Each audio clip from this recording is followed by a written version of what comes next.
What's up, everybody, and welcome to another edition of the Evening Alpha.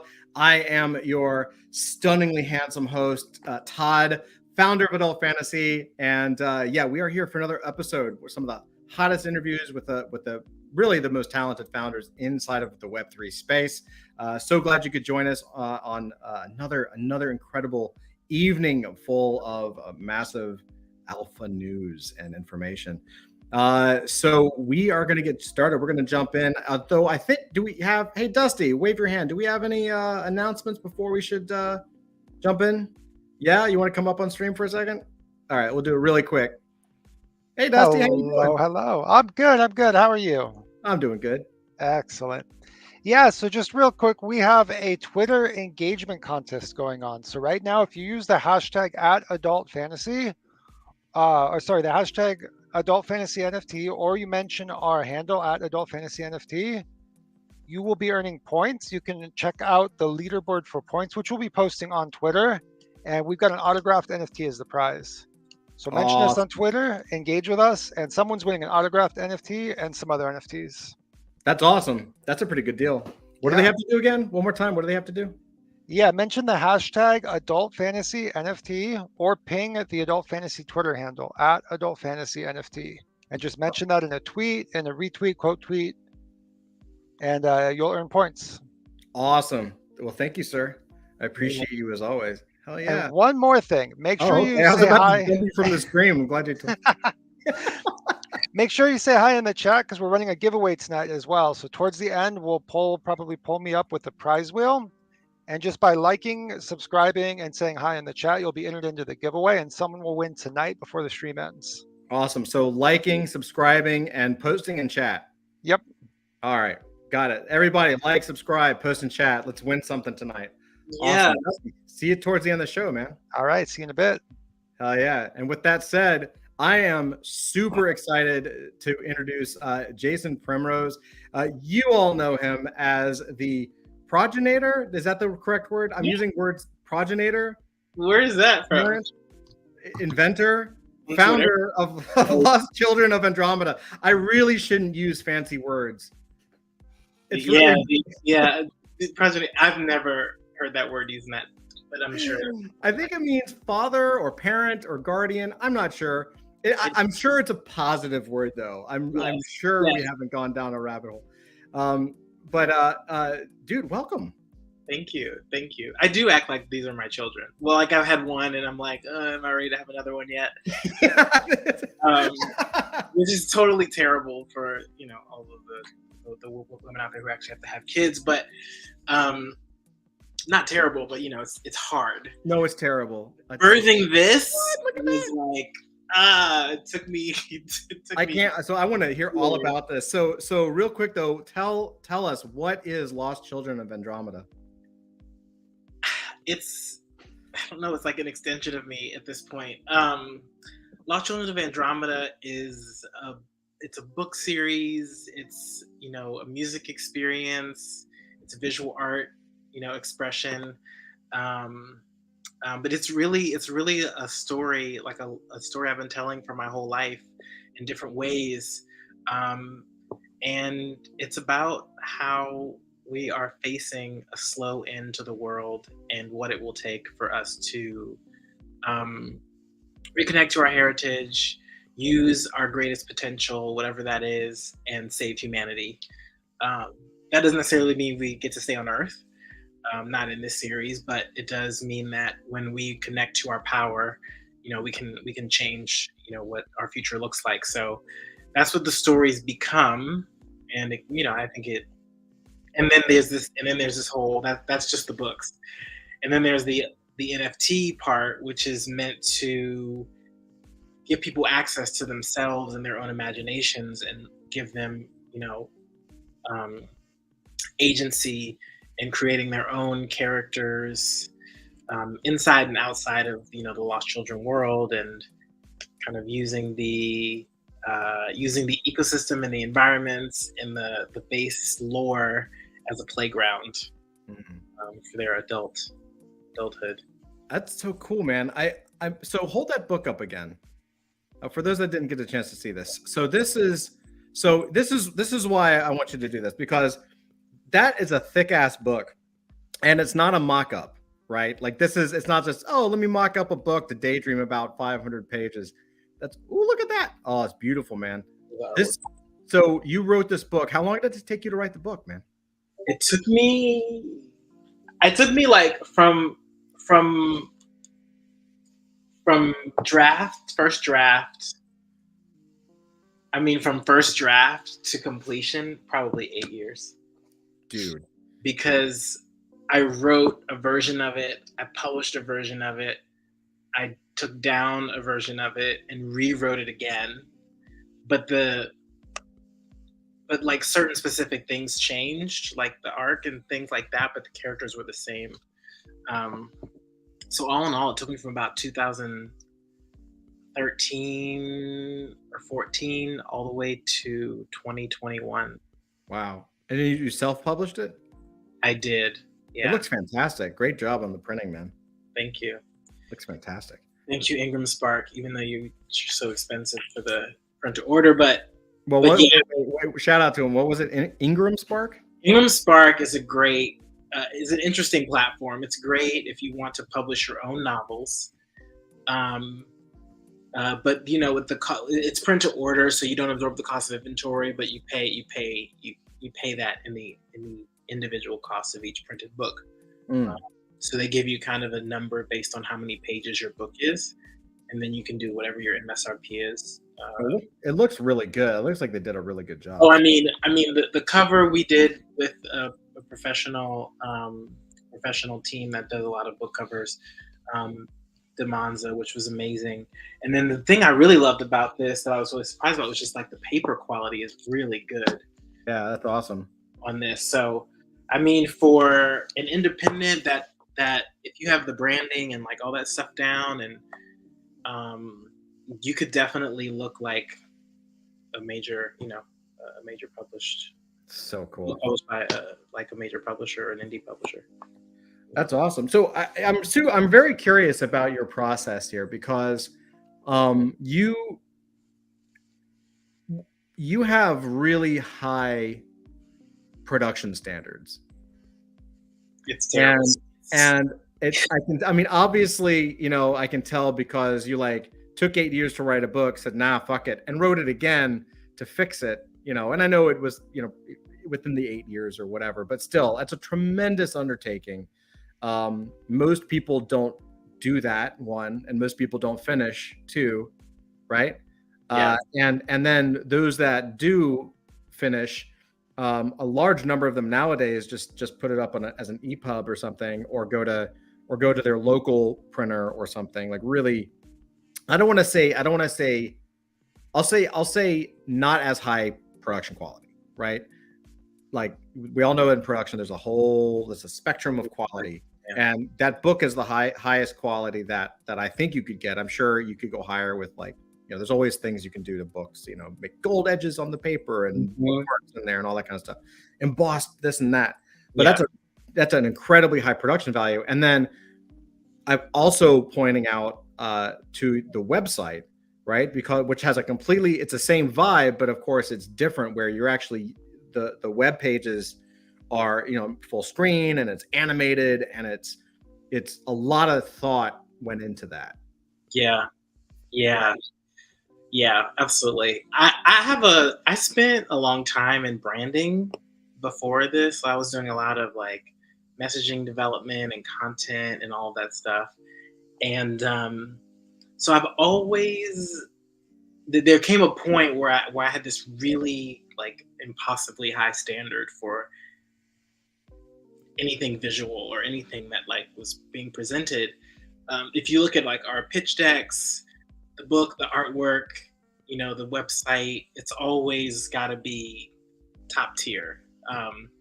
And I think part of that was because I feel like people would underestimate me anyway. Yep. So like, oh, who's this guy? Like what's he, who does he think he is? And so I wanted to give no doubt that there is there is no reason you could say no to anything that we're doing, because it's of this like impeccable quality. And so, you know, we in our artists, which we were talking about before, I'll send you some of the sketches we got. But in our artists, you know, our tech partners and everything like that, we just like we want to make sure people are a little bit confused. They're like, is this are they independent? You know? Yeah.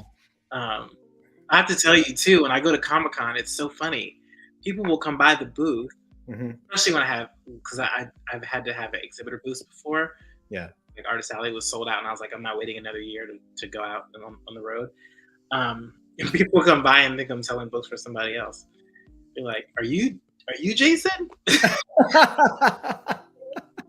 I'm like, yeah, it's me. That's awesome. There. So yeah, it's fun. I mean, it's fun, but yeah, I'm kind of a bitch about it, honestly. Like, no, you have to be, man. You have to be. When we first started, we were doing the rounds and trying to get influencers, and this is early, like before it kind of became passe and before it, whatever. Like, I was just trying to introduce myself to the community, and so I was reaching out to everyone that I could. Whether they had a following or not, it was really just about people that I liked in the space and be like, hey man, check this out. What do you think? You know? And, you know, you always get, you know, some people don't respond and some people respond super nice. But one of the funniest responses that I got was we had a few people, pretty well known in the ecosystem, right? Who wrote back and were just like, we don't support, I'm not supporting a large enterprise. Sorry. And you're just like, wait a minute. No.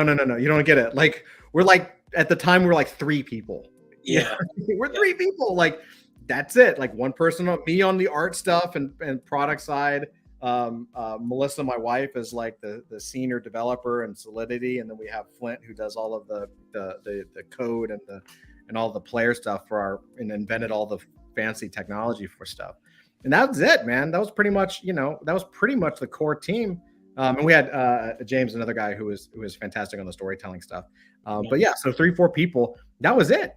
And it was kind of a kick to be like, wow, they think we're like some massive venture backed like invaders in the space, you know. But then I would come back and be like, no, like, and it's like a picture of me like this waving hand, like, just us. Yeah. You know, sometimes you can respond, sometimes you don't. But I always thought that was funny. That is so interesting. I had quite a unique Web3 experience. First of all, I came in a little bit after the wave. Well, I built during probably the come down of the wave, and then launched in the middle of the worst Ethereum price since, I don't know, 2017 maybe. Yeah, always a good time to launch. Yeah, it was the best. And I felt like I didn't have a choice either, because we had gotten so far and I was kind of stuck in a hard place, and was like, if we don't do this now, what will happen? Or when could we? So we launched, and then it didn't go. I mean, it went fine because we launched it. Basically, we did like a zero ETH mint. So that was great, you know, in terms of people snatching up the NFTs. But then I was like, now what the fuck am I supposed to do? The community said that they, you know, and it's like, it's not a bad thing. But what we were in at the time was like a zero mint meta. So a zero ETH mint meta. So it's like, we want you to do all the things you said in the roadmap, but we don't want to pay for them. Like, we don't want to like pay any amount of money. Like, if it's not zero, they were very clear. If it's not zero, we're not minting. And I was like, well, I mean, okay, I guess it's more important that we get the product out there, like the digital assets out there, than it is that we make money off of them. And I wouldn't say that was a mistake, but it was a great learning experience. And it came back to being like, okay, well, if it's a go, then I've got to find like another path, still with Web3 in mind, but something that is a lot more clear cut in terms of what we're offering and what people are getting, because part of the mistrust I felt was in the speculation around what we were actually providing with, you know, a technology drop or a character PFP kind of thing. Yeah, that's interesting. Like, I'm taking notes here because you said a couple things that are so interesting. Like, the idea of having to take another path, I think that's a real important thing for people to pick up on, especially if anyone's listening that is looking to build their own NFT project or launch their own business or whatever it is. But I think you said something profound in that, you did the right thing, and that you did what the market wanted you to do, right? You knew enough about the market, knew enough about research to know. I said, okay, I have to launch this way right now. We've worked so hard. We don't really have a choice. We don't want to just wait another 6 months.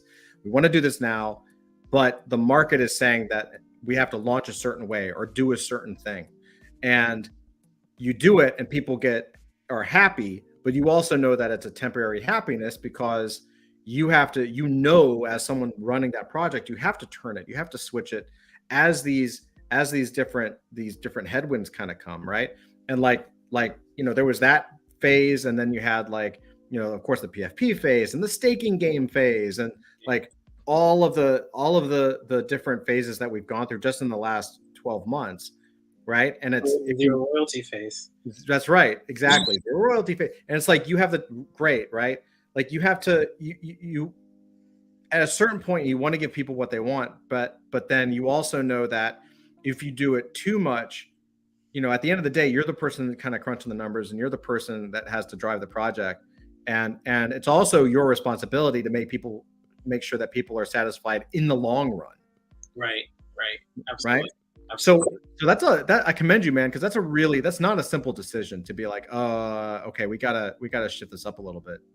Well, yeah, and it really cost me. Like, it cost me a lot. It cost me money. It cost me part of the team couldn't stay on in the long run. It cost me, I think, some of the community, like the people that were disenfranchised by how long it was going to now take us to, fulfill our roadmap, because it wouldn't be in 3 months or 2 months or whatever was normal cadence for like when the next drop would be, or whatever the reward was that comes on the heels of the thing. And so, as a solo founder, going back again, crunching the numbers, looking at like what we did, what I learned, and like what we could do next. I think this is the stuff that people don't talk about, because I was talking to one of my investors from BeatStyle today, and he was talking about the guys from Goblin Town, the people from Goblin Town, and how they had a mint before that was, whatever. And then they were trying, and they did Goblin Town. And now their first mint is going up because it's access to something that they're doing in the future. And so he was like, what you get to work with here is the ecosystem of Lost Children. Like, how do you make sure that, what you have already created or what's already out there is kind of revered as you build, these new things that have like wider accessibility, which is very fascinating. And again, I just think that, you hear about the big hits like Azuki, Bored Ape Yacht Club, even Oni Force, like things like that. But you don't really hear about the ways they got there, or kind of the mistakes that they made along the way to have that project like go so well. In that last moment. Yeah, I think that's a very big truth. There's a lot of, I don't want to just say fronting, because I don't want to make too light of it, but like, I think there's a lot of pressure on founders when they're doing an interview, or they're on a Spaces, or they're just talking about their project. And this is across the board. This isn't just Web3. It's also with like quote unquote traditional software developers, like with all entrepreneurs. Like, everything is awesome all the time.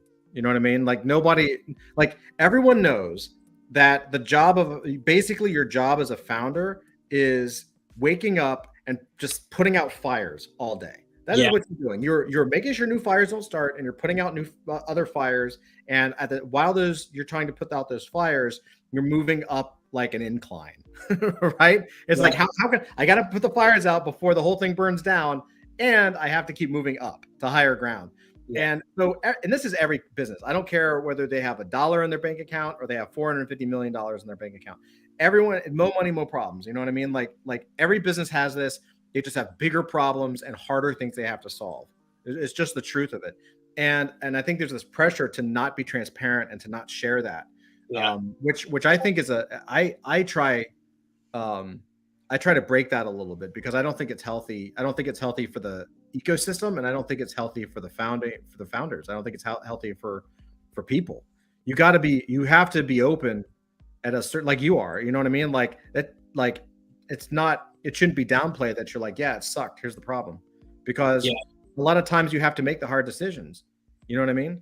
But it's also like you made hard decisions and you're still here and you're building badass shit. So, you know what I mean? It doesn't mean it's easy. Yeah. You know I love that it, in hindsight, because June, July, and August were tough. I was ready to hang it up around mid-July, right before I went to San Diego Comic-Con for that panel. I got on the plane and I was like, I'm about to quit. Fuck this shit. Yep. And I went to Comic-Con and I met these directors and these people, and they were talking about their break, like the first person that believed in them. We had this amazing discussion, and I was like, yes, this is why I'm here. Like, this makes sense now. Like, all the struggle is totally worth it. And I kind of my passion got reignited for all of it, right? The whole process, all the climbing. I'm like, okay, back up the mountain, here we go.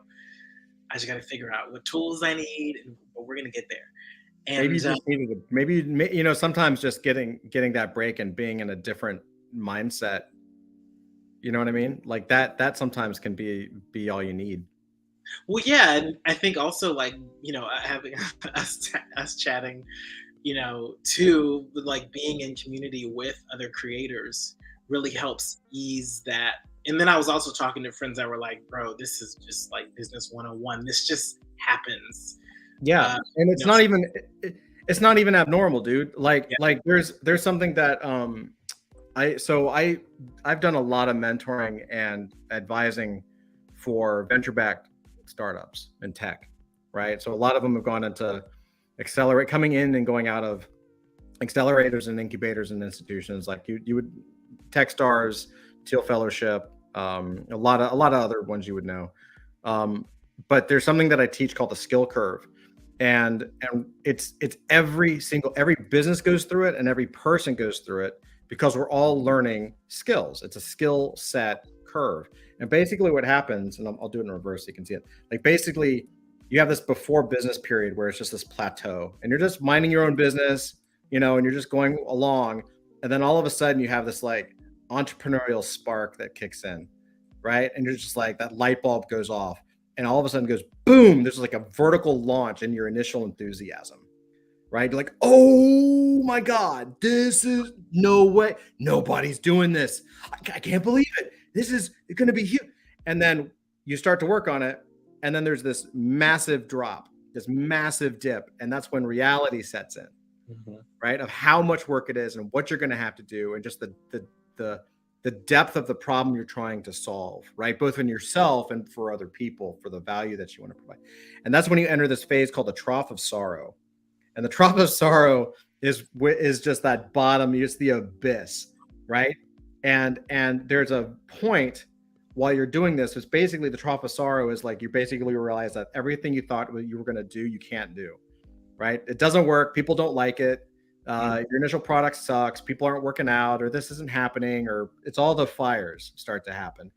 And then what you do in that trough of sorrow is you begin to experiment and improve, or you pivot, you just bounce. You got to turn the business into something else, right? So you experiment and improve and kind of get it to where it needs to be, or you do something else. And then even through that, there's even one more final dip. And that final dip is the cliff, right? You either fall off the cliff and say, screw it, this isn't for me. It's not done. I'm done with it. Or you go the other way and all of a sudden it starts to pull out a little bit and it's rocky.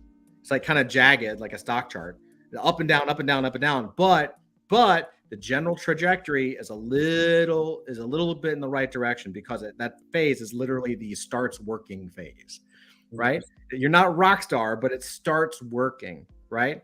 And then at a certain point, and it can take months, it can take years, just depends on the business and the team and what everyone's trying to accomplish. At a certain inflection point, it starts to scale incredibly, right? And that's where you hit that product market fit, right? And then of course you have acquisitions and upside to the buyer and all that kind of stuff when people buy your company, if that's the thing. But that's basically the path. That's the path of companies. It's also the path of people. If you could plot yourself riding a bike, like how to ride a bike on the exact same path, right? Like you're falling over on the bike and you're like, oh my God, this sucks. I'm bruised up. I'm beaten. Other people can't do it, but I must be an idiot. And then all of a sudden you get on there and one more time and you're kind of wobbly, right? And then you just slowly skill improve, right? Yeah. Next thing you're standing on the handlebars. Yeah, that's true. Yeah. It's really interesting. Yeah, I don't know where I am, but I will say I'm very excited about the graphic novel piece. Look, I love reading, right? So I read books, but I also grew up on comic books, which we talked about. I mean, your collection is very impressive. I have a few, I love X-Men and all of those. So those are my main ones that I've been reading. But the graphic novel is like a new experience, a new medium. And I was like so excited to connect with you, also knowing your background and your history in the comic book world and just visual storytelling overall. So yeah, tell me about. Now you got me. You know you have my attention. Like Tell me about the graphic novel. What are you looking to do with it? Okay. So what I love about the graphic novel is the ability to break it up into chapters and have those chapters be collectible. So remember we talked earlier about, and I think this is really important for people to understand, about like NFTs and like having them not need to be in quotes. but the NFT is actually the same type of transaction that you would have if you were to go into a bookstore. So you're buying a chapter as part of a greater, graphic novel. And by collecting all those chapters, you can burn or trade in the individual NFTs for the physical printed version. So that's like the game we want to have people playing in this first round of like the next phase of our pivot, which is basically you can collect the individual chapters of the graphic novel, and when all 10, because we're going to do like half of the book and then the other half. Once you've collected the first 10, then we'll do a limited edition print, the first half of the novel as a graphic novel, and then we'll do the second 10 and then the second half. And then maybe it'll come in one compilation, but I think it's going to end up being like 600 pages, so it may end up staying 2 books, like 2 volumes. That's awesome. So you can collect both volumes as a printed version, but only if you've collected the digital versions, which we'd have available through Nifty Gateway. So that's like one. That's something that we're going to start up more next year. We're really taking our time with the artists and like getting the concept art and getting the pages done really well. I don't feel like we need to rush that so much. And then I took down the digital version of the ebook of this, and we're going to re-release a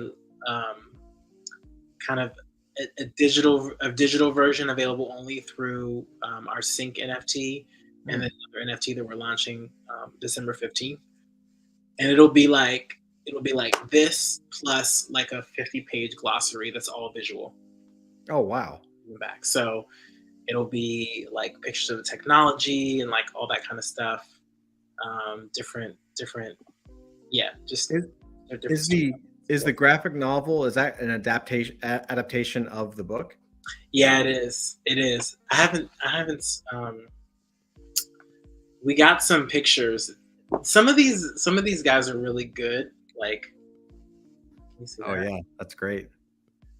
Let me let me see if I can make you full screen there so people can see it. Come on. This is where I'm going to accidentally boot you from the room or something. There we go. Oh yeah, it looks great. Wait. This is like an inked version. I don't know why it's not like so bright. There you go. You turn it sideways a little bit. There you go. There you go. You can see it. Yeah. That's awesome. So yeah, I really, really love. And then I got this from someone too. Oh, wow. That was like amazing. I loved the way they did the facial expressions. Yeah, it was really good. Oh, that's great. Really, really good. So yeah, I'm interviewing artists right now, and I'm getting to try my hand at comic book script writing. Do you write your scripts? I do. Well, I have. I've written plenty of scripts. Right now, we are working with a guy named Zachary Arbella, who's someone from our community, and he's written, I think, 13 novels in the fantasy space. Oh, and so he's breaking. He's kind of new at the comic format, but not new at writing books. right.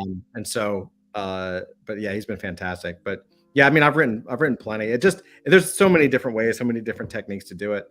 I mean, I could talk your ear off about that. Yeah, I mean, if you get a good artist, honestly, if you get a good artist, depending on who it is and what they're, I gotta get to chat. They're telling me there's some funny things, but they're if you actually get a good artist, they can actually just go through your book and read the book and just like sketch out the thumbnails. Like you won't. I mean, that would be the best. I was like, why can't someone just read this book?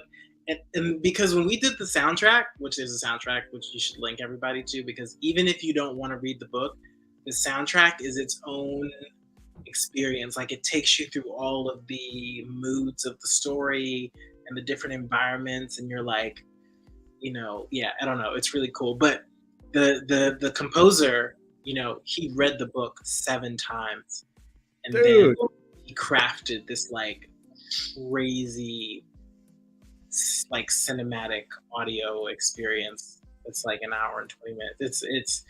It's so cool the way that the songs are. That's awesome. Yeah, you should do the same thing. I mean, some artists want a script and they're just not even going to look at your book, and some artists will just say, "Give me the book." It just depends. I mean, if it was me personally, I would probably just want the book. Yeah, because you're going to get different images that pop in your head. But that's it just depends on the person you get. Yeah, and I think about the nuance because I was like, well, how much they would need to kind of know all the elements because this is the example. When I'm writing the book, right, I know everything that's going to happen, even in the next book. Yeah. So I'm like dropping like little pieces, all throughout the story that are going to be callbacks later. So if I'm drawing the prologue and I don't realize that like what I'm drawing in the sky is a callback to, something that happens like in the next book or whatever, it's kind of hard. So, well, that's what revisions are for, man. yeah, for sure.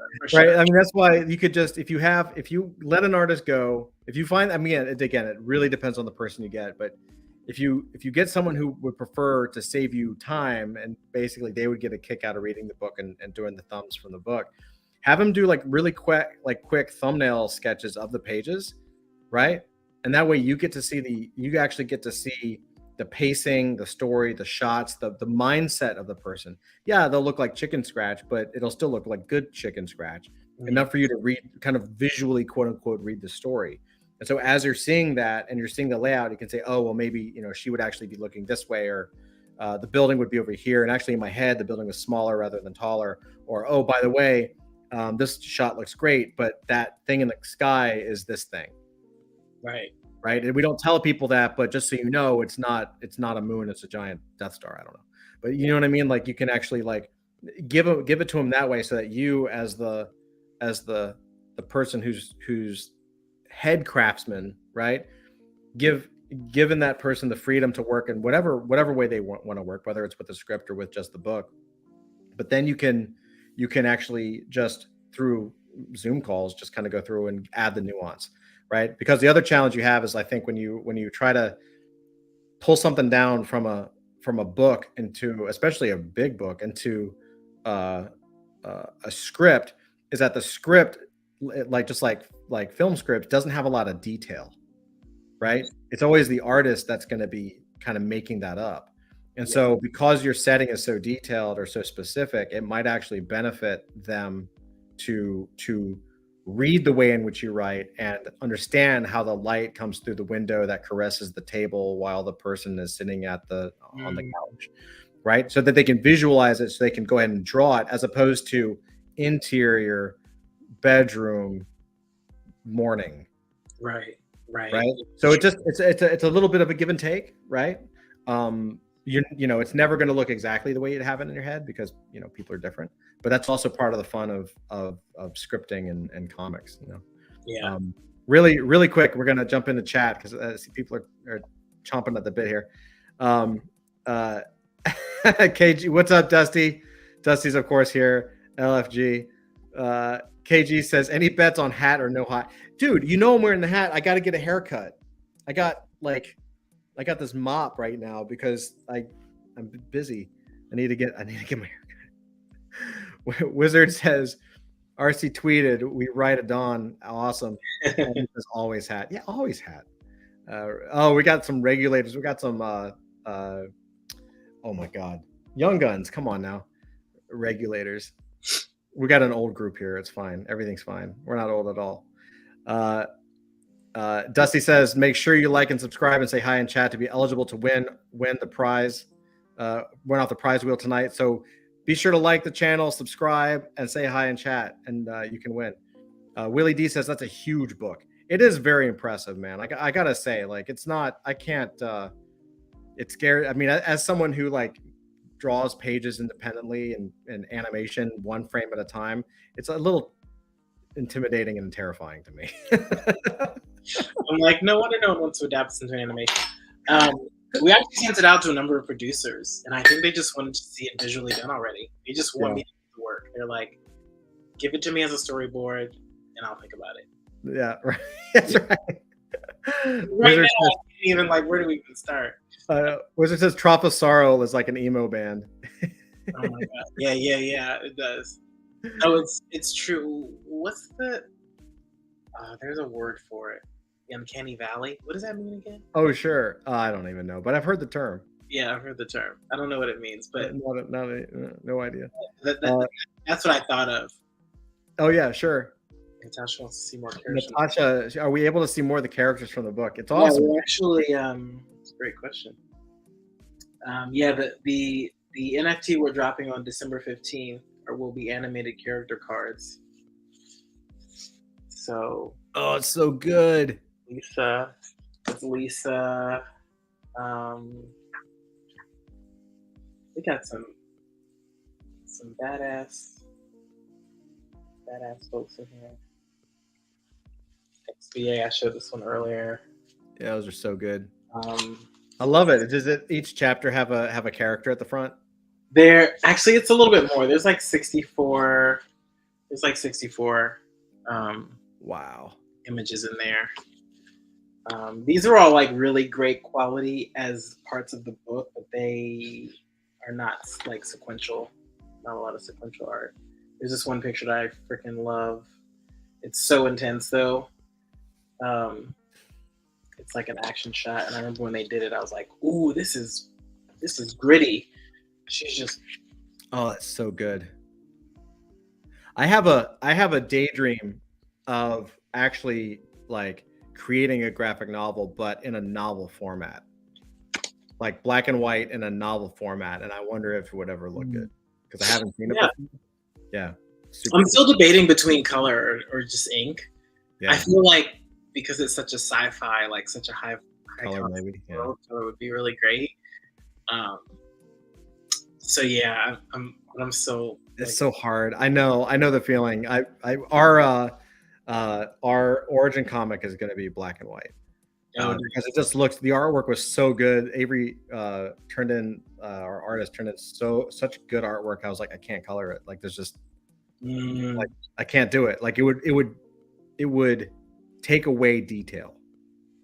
You know what I mean? Like I looked at it and I was like, if I add color to it, if we actually put something to it, it's going to reduce the quality of the artwork. Interesting. Then I was like, I can't do it. Some people with really good pencils, and I'm like, whoa. Why would you, like once it's all filled in, like, it's challenging. So I'm curious about your character process, like, because this Hush, I think, asks about different characters, and all of my characters are based off of me, and then people like amalgamations of people I know. So, where do you like? How do you develop your characters, especially in that format? You know, because it's different. You're not getting their inner dialogue and stuff. Yeah. So that's a great question. I do a lot of work for characters. So what I'll do is I usually start with a story, right? Like I start thinking about the things that might make a character without knowing the story of the character. And then because I'm very visual, I have something called the rule it's a personal rule. It's not like a artistic rule. I've never heard anyone else talk about this, but I have something that I call the rule of threes, which is, if you want to make an original character, something that really stands out, what you want to do is have at least 3 references slammed together, right? So if I take Wolverine and I mix him with Superman, okay, that might be, and then I'll experiment to see, okay, well, maybe the claws, and he'll have a cape, and it's a lot of give and take. Like this works, this doesn't work, this kind of works, this doesn't work. If I stop at 2, what you have is something that looks cool, and it can be interesting, but it doesn't have a lot of life into it, right? And so what I'll try to do is I'll try to throw something else in there, and and sometimes I'll even try to throw something from left field, because then it'll give it personality. So for instance, imagine in your head Wolverine crossed with Superman. Okay, you're like, all right, that's kind of cool, right? You got it in your head. Cross that with Mr. T. Oh wow. Right? And all of a sudden you're like kind of a big guy with chains, maybe, and maybe like the costume's too tight or something because he's just pity's a fool that he's shredding it or something. Yeah. Right. So trying to pull in these different little references, and they don't necessarily have to be like comic book characters slammed together or whatever, or cultural icons, but you can, if you start to think that way, then once those things are mixed together and you have that image, even if it's not 100%, like if I have a guy and he's got like claws that are maybe coming out of his fingernails, and he's also wearing like a ton of chains, like 1980s, he's just like completely hooked up, then maybe he was part of like the B team, not the A team. He was part of the B team. Yeah. Right? And he had problems because he actually got kicked out of the B team because with those fingers, he could never actually open the door to rescue anybody. Right? Because he just would, innocent people are dying because he just can't get his fingers around the doorknob. So that kind of starts getting the juices going, right? And so that's kind of how it begins. And then it's just a lot of like work, throwing stuff out and writing stuff down. And honestly, like if for me, and this is just like for my personality, for character, I always like trying to create characters that have a sense of humor to them, but that doesn't necessarily mean that they're funny characters, right? So I don't think you can force things to be funny. So some of the characters end up being like almost like traditional superhero characters, and some end up being just off the wall, ridiculous characters. Yeah, kind of like the spectrum, right?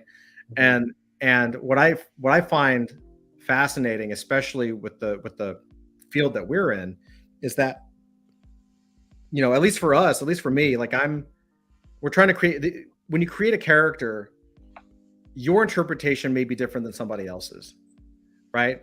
Like you can see, like if you look at the Marvel universe and you look at superheroes, there's a Spider-Man comic book, right? And then there's like Spider-Man, like in the real world, like kind of gritty and dark and has like marital issues.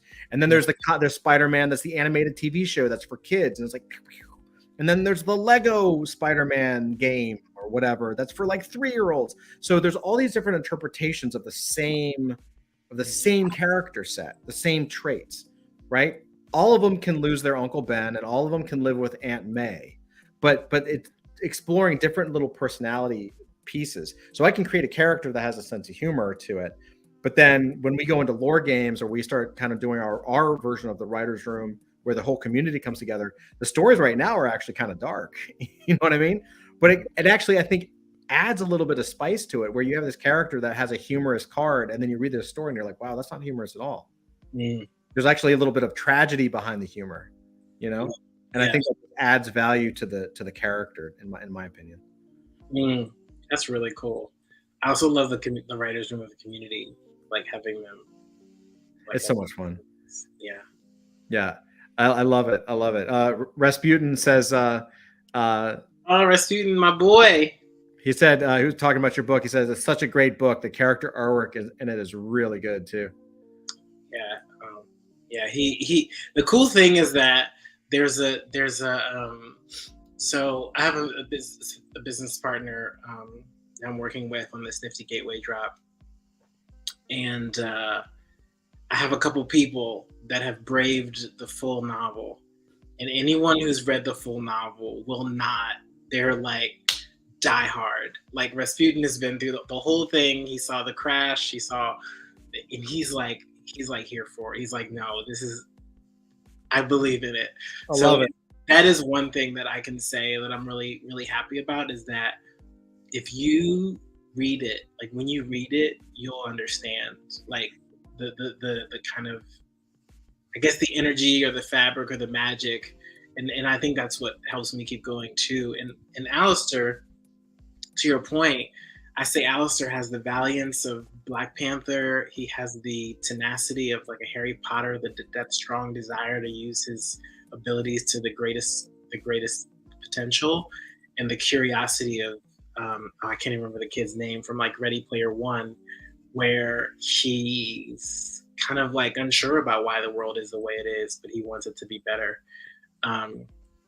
So you kind of smash those together and you get this kind of like goofy kid that doesn't really know how to use his powers. He's really earnest, a little bit naive, and everybody else around him knows more. You know, they're like a little more savvy.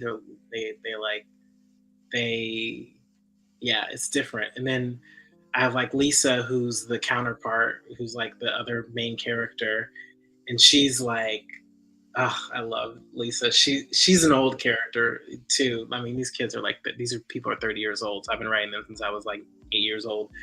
And Lisa is a lot like Jean Grey. She has like the hardness of Storm. The hardness of Storm. And I don't know about the third person, but then she's got this like binary personality. So she's a little bit unhinged, where you don't really know like who's talking, like who am I speaking to right now? And that's like part of the deeper thing. So yeah, a lot of the characters were either like you said, like groups of people or archetypes that I really, really liked in different comics. Oh, Scarlet Witch is the third one. Absolutely. Oh, sure. Yeah. Yeah.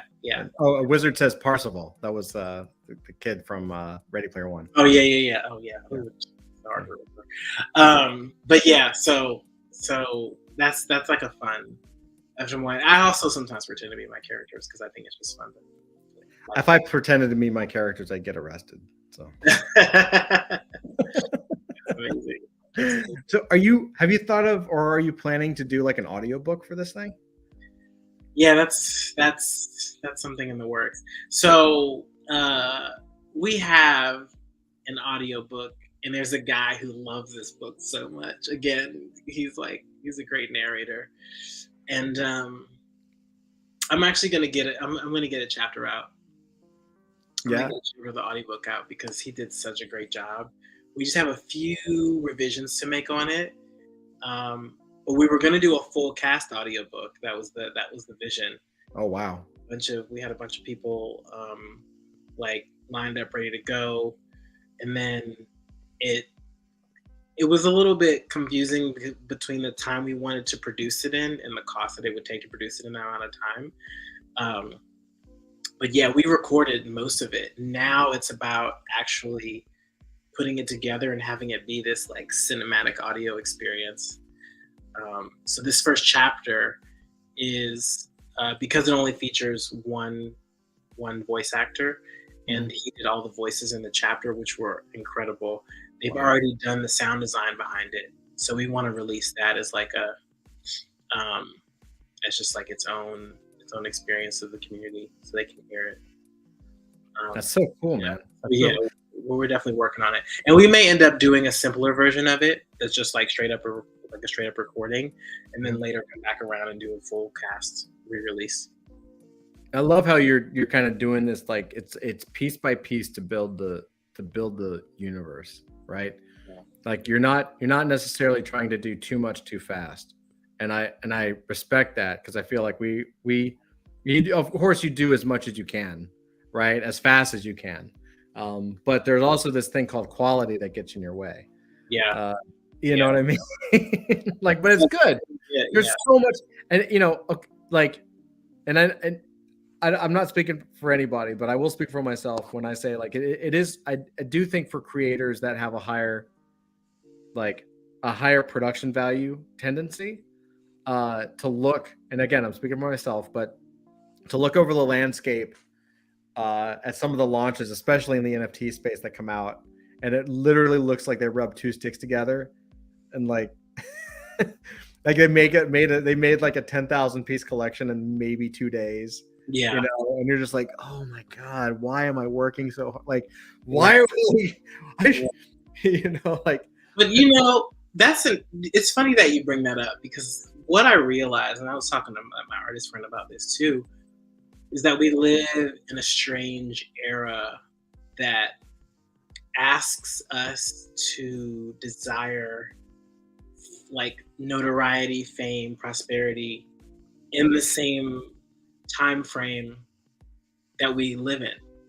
And I have a very deep fascination for time and like, how we function as a result of like how we perceive time. And so if you look at older artists and older writers, they weren't writing to get somewhere or get something in the moment that they were writing. And oftentimes whatever they created didn't gain. They were regarded as ridiculous, crazy, stupid. Like they weren't praised in the time when they were alive. In fact, their art was disregarded, and then later it kind of gained its own following and things like that. And that's like, it's like, can we bring back the discoverability and let go of the attachment? And I'm like saying this definitely for myself, because to expect that in my lifetime that someone would discover, and a number of people would discover and realize the true value of, this book, for example, regardless of the digital availability or accessibility that exists now versus what existed back in 1910 or 1920. Mm-hmm. But it just takes a lot of the pressure off, and gives people the opportunity to kind of discover the magic on their own without it being part of an agenda, Yeah. So I definitely agree that when I look out, I'm like, well, why am I working so hard? And the answer is like, probably not for right now. Probably not for right now, or maybe not even the next 10 years. But it could be because, some kid picks this up and decides that they want to write their own story, their own series. Yeah. And it's even better than mine. And it becomes a global sensation, but then they're like, man, you know what inspired me though? I picked up Lost Children of Andromeda when I was 16 years old in 2022. And now, I went on this to be a international bestseller. I'm like, cool. Yeah. Right. Yeah. That's so fun, man. We talk about that a lot in adult fantasy. The same thing. Like we have, my one of the inspirations behind adult fantasy were the things that I never was able to do, the opportunities that I never had, right? Which is that, you had to, I had to grind for decades and travel the country and show my portfolio to editors and get turned down a million times and just scrimp. Like, just, that was the only way to do it. Like, there was no other way to do it at all. And I love the idea. And then even then, there are people that try to stop you, especially when you start making your own stuff in traditional publishing or even in comics. Like there are some real bad apples. There's some great people too, but there's some bad apples, man, that'll just, oh, you think you're going to do something special? Well, guess what? You're not going to do it here. Right. Like there's just people that don't want to see you succeed for whatever reason. And I love I love the idea and the concept that with NFTs in the blockchain, we now have the ability to create something, to create an ecosystem that will allow the next generation of creators, those kids who come up, they'll be a teenager, someone that's like you said, 16, 17, 18, that comes into adult fantasy 20 years from now, maybe not even born yet, you know what I mean? But they come into the universe and there's this massive ecosystem, not just full of awesome people who are there to support each other and create what they're trying to create, but now there's this person that can come in and there's a system for them to create what they want to create. If they want to launch comics or art or write something, phenomenal. That stuff is all there. If they also want to learn about how to turn that into a business, because you have to be self-sustaining, they can have that too. And you have to learn how to promote yourself. So all of these components kind of pushed into the system so that when you go through it, if you decide to use that new skill set that you develop to help adult fantasy grow, phenomenal. Thank you. Awesome. It keeps it going for the next generation, even after that 18-year-old kid, right? If they choose to use it and launch their own business or launch their own art career or whatever over here on the far away, it has nothing to do with adult fantasy. Awesome. I couldn't be happier. That would make my entire life worth it, outside of my kids and my family, right? Like that would be the biggest life achievement I could ever have.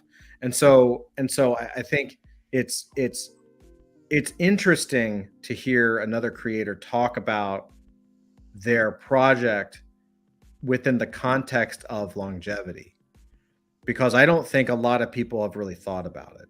I think about it. I mean, the reason I jumped in was because of longevity. So I look at it, and the thing that I think of the most is the immutability of the chain, right? Like we're literally making things that are going to be here long after we pass, right? I mean, thousands of years. Like this isn't the internet, man. This is like permanent. I mean, it is obviously the internet, but it's a very strong, like this isn't like, a GoDaddy domain or something. Like this is something it's going to last, you know what I mean? And so not only should you try to put your best foot forward, but at least for us and for you as well, right? Because you kind of bring it up the same way. Like you're actually creating something that will be here for a long time, and it's going to inspire somebody to do something. Yeah. And that should be, I think, the lens in which more creators push their project. I think the storytellers do. The storytellers do, yeah. I mean, look, I haven't talked to a creator that's been working on any of their stories for less than 5 years. Longevity for me, I already wrote the series one time when I was a kid, like kid to adult, so 13 to about 22. So being that I've been writing this story my whole life and I'm now 38, and I know that it's going to take me basically the rest of my life to finish all of the stuff I want to do. So I already know like that I've got 20 years ahead of me of novels, graphic novel adaptations, audiobooks, animations, TV, like I'm going to be fucking 70 years old, like 80 years old. It goes quick, man. It goes quick. And I know for a fact. And so, I think to me, even, 3 months, 6 months, 8 months, a year, it's kind of like, okay, well, what did I accomplish this year? Like, what did I get done? Because every year I've got to kind of keep moving if I want to complete my life's work, which is what I believe this is, within the time frame of my life. So it's interesting because maybe then time, I don't perceive time quite the same way. Maybe someone who bought the NFT and was like, why isn't this number go up 3 weeks later? Yeah, I'm like, well, I won't moon until won't moon for like 5 years when, you know, we're doing the Netflix deal and you have one of 1,000 and there's millions of fans. You have one of 1,000 NFTs that, like, you know, gets you access to this exclusive screening. How do you deal with that whole thing? Like the and you mentioned this a little earlier too, the speculation aspect of stuff. I mean, I guess the challenge is that most of the it's my understanding that most of the space is speculators, not fans. And the way I categorize that is this. I don't shop here anymore, but I used to shop at Zara quite a bit, or ASOS is a good example.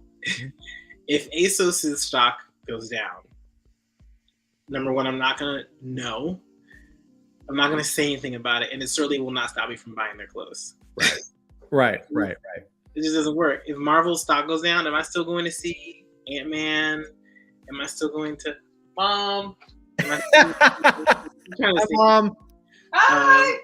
Am I still going to see Ant-Man, Quantumania, or She-Hulk? Like, you know, yes.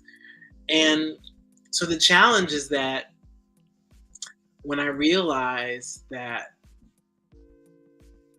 what we were doing was building, what we're encouraging behavior-wise is like continuous speculative behavior that really just transfers from project to project with the expectation that one of them will do the thing that we've all seen the other projects do, which, by the way, is not normal in any other business or any other industry, especially the amount of money that's being earned over such a short amount of time, the lack of overall development, the lack of overall infrastructure. Like, I mean, the list goes on and on. Yeah. And so that's why I felt like I'm having crazy deja vu right now. Whoa, this is nuts. Wait, this is crazy. No. This is freaking me the fuck out. This is really, really freaking me out. This is like the most serious deja vu I think I've had in a long time. Awesome. Wow. Okay. Sorry, my brain's a little weird. Yeah. Okay. So what I was saying was that in terms of the fandom, it's like, how do we create a normal relationship with our community that really is about a face value product, like a face value offering. Yeah. It has a comparable price, so not something super inflated or something, you know, it is inflated. So not something super inflated, but something that's accessible. Mm-hmm. And have that be the thing, like have that be enough so that there's not this kind of wanting expectation for more that has you really in your feelings about you know, what happens next. And I think what I found was that the space was really about extraction. It was about not having to put in very much and getting out a lot. Yep. And that doesn't actually work when you're trying to have a brand consumer relationship, because both people have to participate continuously. Yeah, super smart, dude. That's 100%. We see the same thing. Like I think we had a little bit of a benefit. I mean, double-edged sword. Like our mint, we did well on our mint. We sold out last December, but it wasn't like an explosive mint, right? Like we did great. Everyone was happy, but it wasn't like I don't think we had any flippers, right? So the double-edged sword was like, you know, our launch had our de-aging technology baked into it. Yes. So and we tried. I think we did based on results, I think we did a pretty good job of messaging, but it was a very strange thing to have to go out, you know, in that launch mode where you're trying to get as many people interested as possible into that thing that you're trying to push, and also say, if you're a flipper, no problem, you know, I have no problem with people who want to flip, go for it. But just to be transparent, you may not want our project, because it was going to take 4 years for that first algorithm to run its course, meaning you're not going to know the actual value of the NFT for 4 years. So we really saw that as a like an emotional commitment. We wanted an emotional commitment from people to trust us based on our history of delivering stuff for 20 plus years. Right. We were like, we've done this for a long time. We know what we're doing. We're not saying that we get everything right, but we've done this before. And so if you just put your faith in us and hang with us, you'll have this NFT that changes every day, which is fun. And that'll give us the time we need to show you and prove to you who we are and what we can do. Yeah. Right. And that was sort of our what we thought was our best foot forward. And I think it was a pretty good decision. Even if, you know, now I feel like I should have just busted out like 10,000, you know, anime turds and, you know, how many did you, we have a joke called we have a internal joke that's our next drop is going to be a 10,000 PFP project that's going to be called Masturbating Giraffes. Oh my God. It would probably go to the fucking moon. I know. I shouldn't say it because I'll probably. What? How many did you do? We did. The drop was 2,200. Because I need to go. So is the one that you sent me, is that part of that drop? Or is that was the second. That's the ash can. Okay. Oh, right. Ash can. Right, the first drop were characters, and then the second drop was the ash can, and then we did a partnership with Hail Draconis, and then the ash can is about to be burned for the Origin comic, which is what we're getting ready for now. Right, I remember that. Oh, that's cool. Yeah, yeah. So we're marching forward, and now we're kind of planning. You know, we know the market's going to be choppy for the next. I think it's going to be choppy for the next few years, and so now we're like, okay, cool. You know, we try to be as transparent as possible. Like, I don't think we hide anything other than like special stuff for launches or whatever. But like, you know, we're saying, okay, cool. How what's the next step? And I think it's smaller launches more often, right? Yeah. Smaller, affordable launches on a more often continuous basis, so that we can keep people happy, keep them interested, and continue to deliver on our promise to come up with cool stuff. But also from a business standpoint, to kind of get away. I want us to get away, us as a culture. I want us to get away from these giant insulin spikes of capital.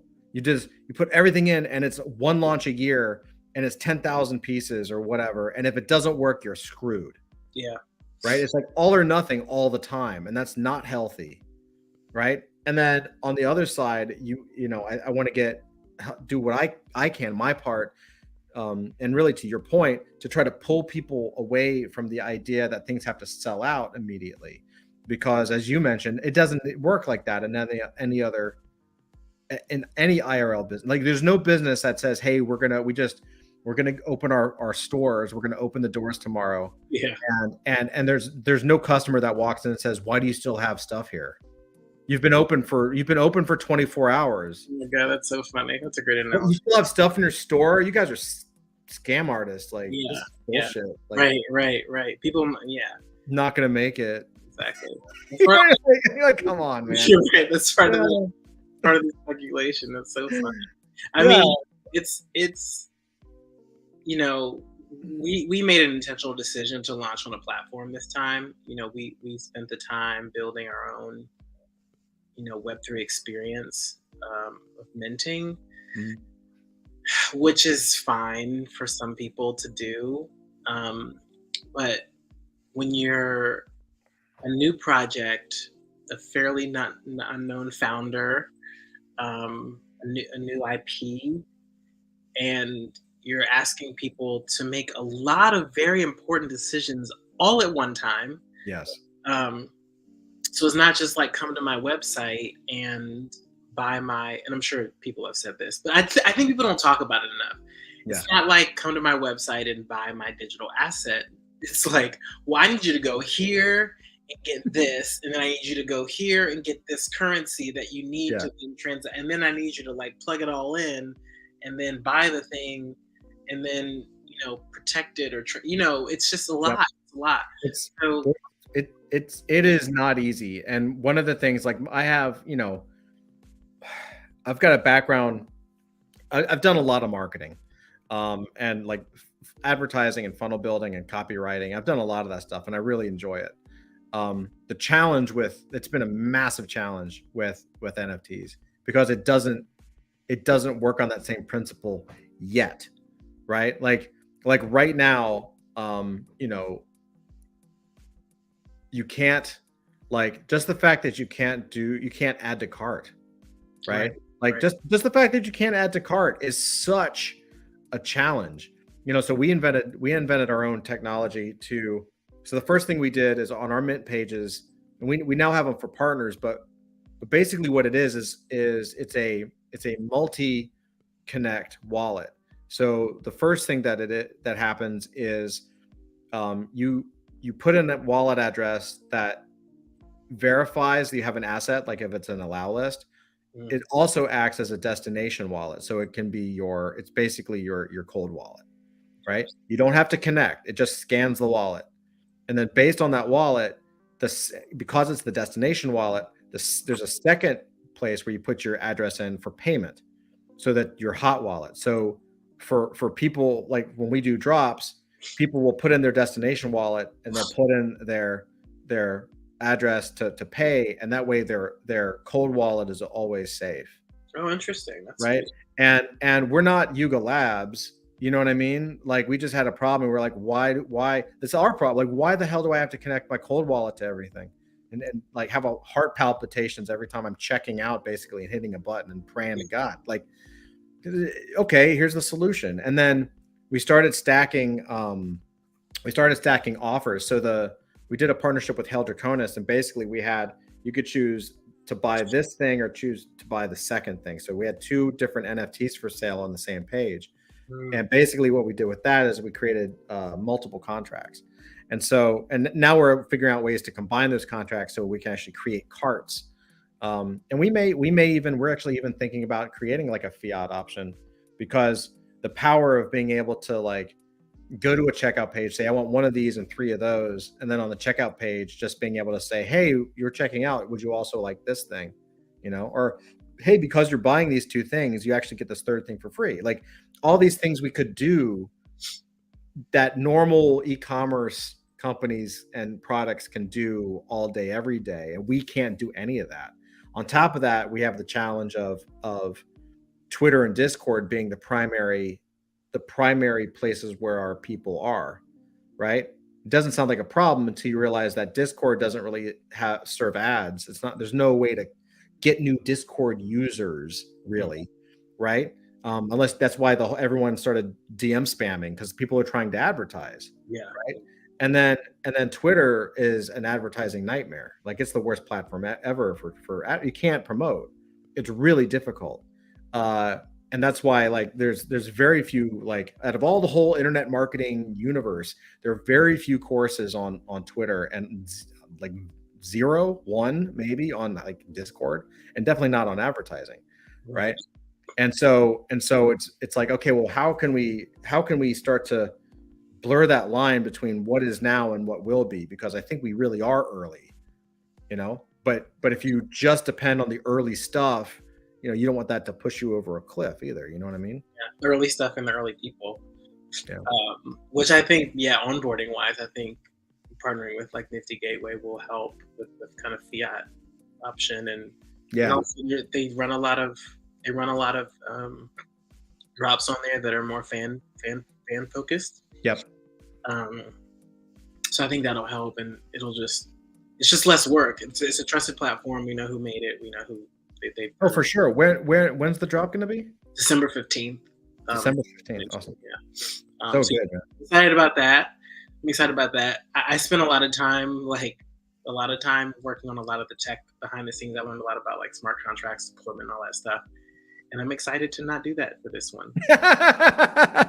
So awesome. I love it. It was because I just, as like an operating creative director, wrote the web, I did the wireframes for the website that you see. Like, I originally laid them out as I envisioned would make sense. And then, the company that we worked with then translated them into something that like looked like a website. Yeah. It's me like dropping it, but I was like dropping in photos and putting text and saying like, okay, this would go here, and this would, can we have this like writing effect or like typing effect or whatever.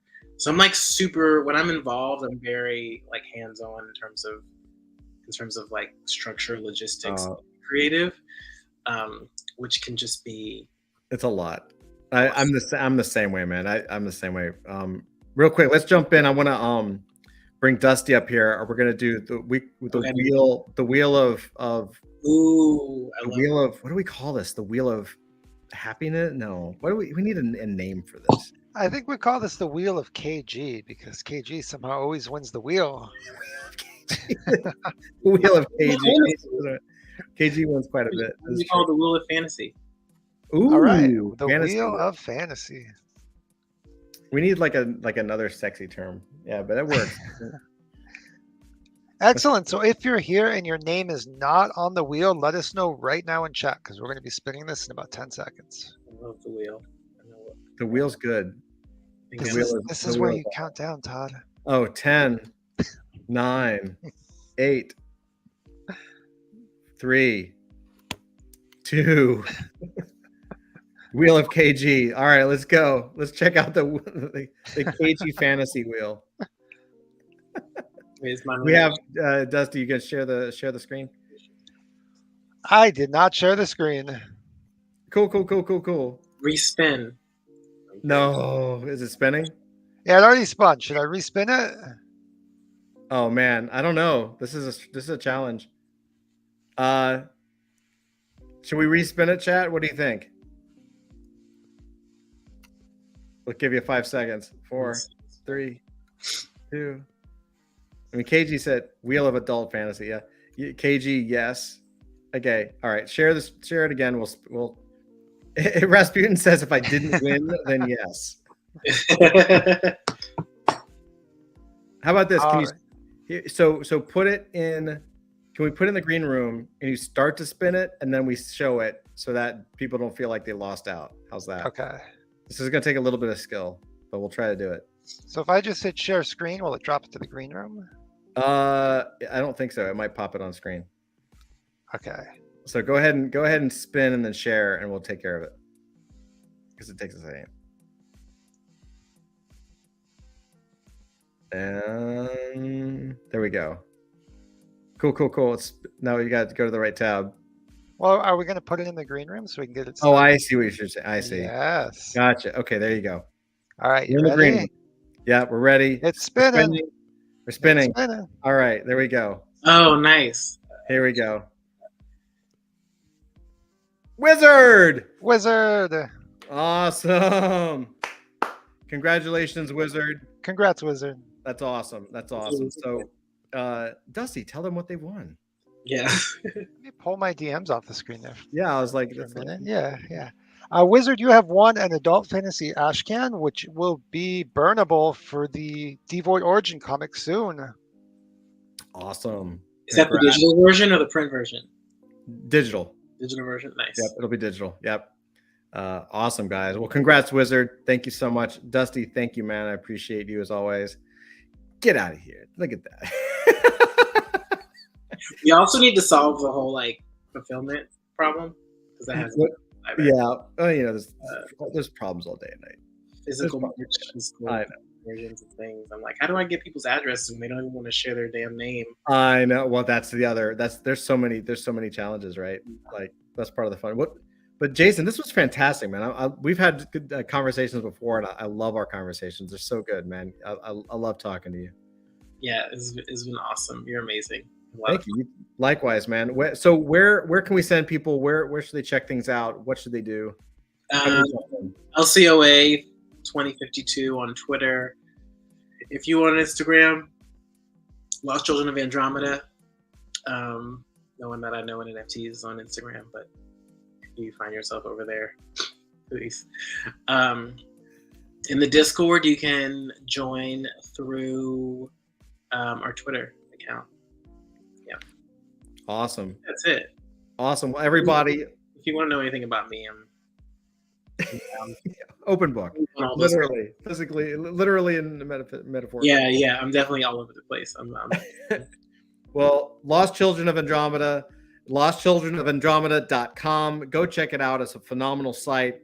A big old book. You got to go check out that book. I know that book is on Amazon as well. It's on Amazon, so if you want to read it, Yeah, go get it. You got to support everybody, please. Jason, thank you so much, man. This has been wonderful. Thank you. Appreciate it.